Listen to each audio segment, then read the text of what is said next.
Insurance claim मिल रहा है तो ये ऐड करना, ठीक है। और फिर आपका आ जाएगा कैश फ्रॉम ऑपरेटिंग एक्टिविटी।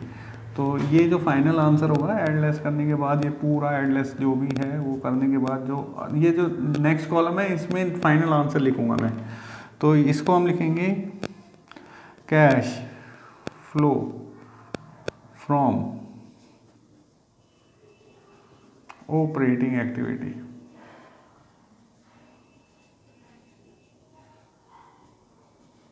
ये आ गया cash flow from operating activity. तो ये सबसे बड़ी एक्टिविटी यही है, बाकी तो फिर उसके बाद this is answer of A. ऐसे ही उसके बाद मैं बी बना रहा हूँ investing activity and then financing activity, ठीक है। तो उसका भी हम साथ साथ बना रहे हैं कि कंटिन्यू में चल रहा है, यहाँ पर ध्यान रहना चाहिए आपको। ये 2 कॉलम है, ठीक है। अब ये कैश फ्रॉम ऑपरेटिंग एक्टिविटी तो यहाँ तक आ गया। अब बी एक्टिविटी स्टार्ट हो रही है, that is investing activity,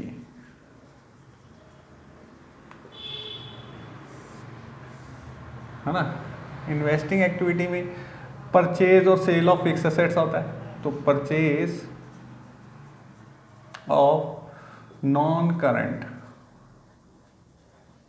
investment,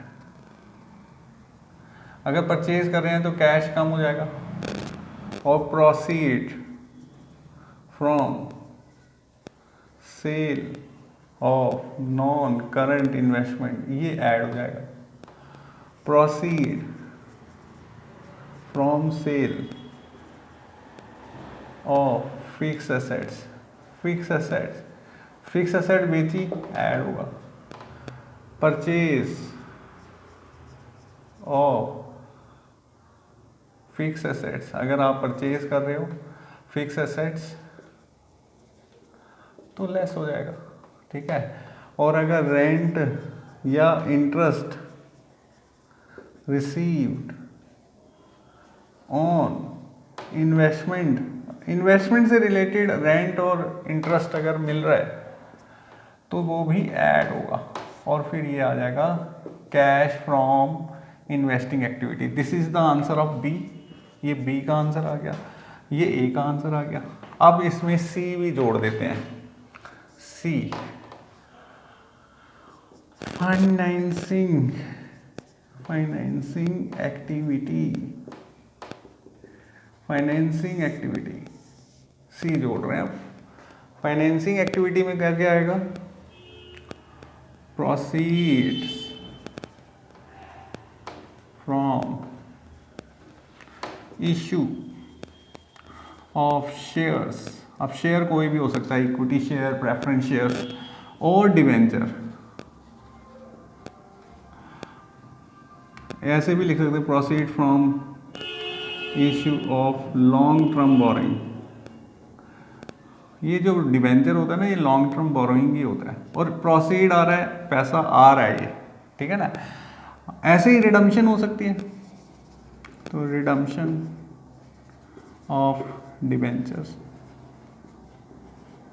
increase in bank overdraft,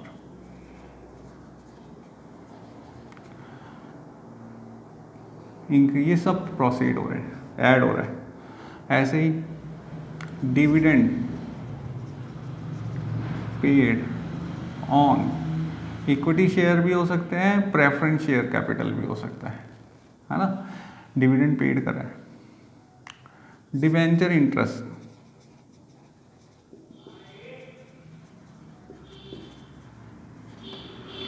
interim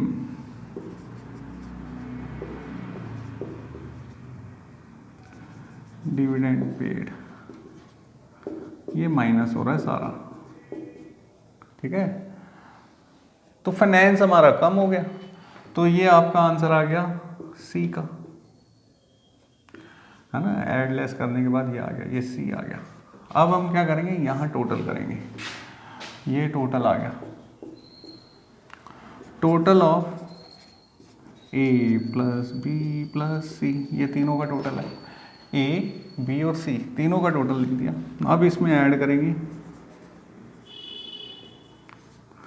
opening balance of cash and cash equivalent. Opening balance of cash and cash equivalent डालेंगे तो भाई ये आपका जो आएगा, this is closing balance of cash and cash equivalent. ठीक है, यहाँ पर कैश एंड कैश इक्वलेंट का क्लोजिंग बैलेंस आ जाएगा।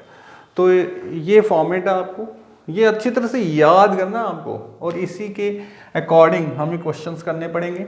ठीक है, ये AS3 में फॉर्मेट है तो इसमें आप चेंज नहीं कर सकते, तो इसको आपको डिट्टो इसी तरह फॉर्म में याद करना पड़ेगा। ठीक है, अब हम क्या करेंगे, ये तो करा दिया मैंने, मैं पहले ऑपरेटिंग एक्टिविटी से रिलेटेड सारे क्वेश्चन करा दूंगा। ठीक है आपको, और इसमें जैसे net profit before tax and extraordinary item ये निकालना आना चाहिए, इसका भी मैं बताता हूँ कैसे फॉर्मेट है इसका।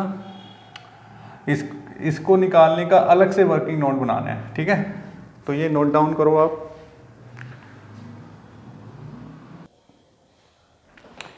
सबसे पहले जो हमने कैश फ्लो स्टेटमेंट देखा उसमें सबसे पहली आइटम थी net profit before tax and extraordinary item. तो वो कैसे कंप्यूट करते हैं, तो इसका भी फॉर्मेट मैं लिखवा ही देता हूँ। Calculation of net profit before tax and extraordinary item. ठीक है, सबसे पहले हमें जो गिवन होगा नेट प्रॉफिट आफ्टर टैक्स, ये आपको गिवन होगा क्वेश्चन में। ठीक है, इसमें ऐड करेंगे क्या, 4 आइटम ऐड करनी है। कितनी आइटम, 1 2 3 4 5 आइटम ऐड करेंगे, और लेस करेंगे 2 आइटम, तो हमारा जो निकला आएगा। ठीक है, ये हमारा आंसर आ जाएगा net profit before tax and extra ordinary item. तो आइटम जो ऐड होंगी वो कौन कौन सी होगी, पहले तो आ गया proposed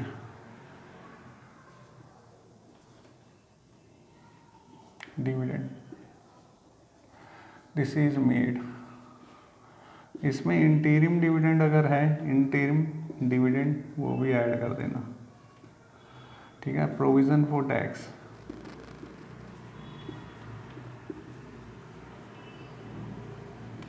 made, propose dividend made नहीं, provision for tax made. General reserve, transfer to reserves. अब रिजर्व में सारे रिजर्व जैसे workman compensation reserve, general reserve, debenture redemption reserve लिख दो, workman compensation reserve, debenture redemption reserve, general reserve, वो सब आ जाएंगे। और item debited as extraordinary item, वो एक्सपेंस इन P&L। ये क्या होता है, ये एक्स्ट्राऑर्डिनरी आइटम है, जैसे कि अर्थक्वेक आ गया, उससे लॉसेस हो गए, है ना, या फायर लग गई, अर्थक्वेक आ गया,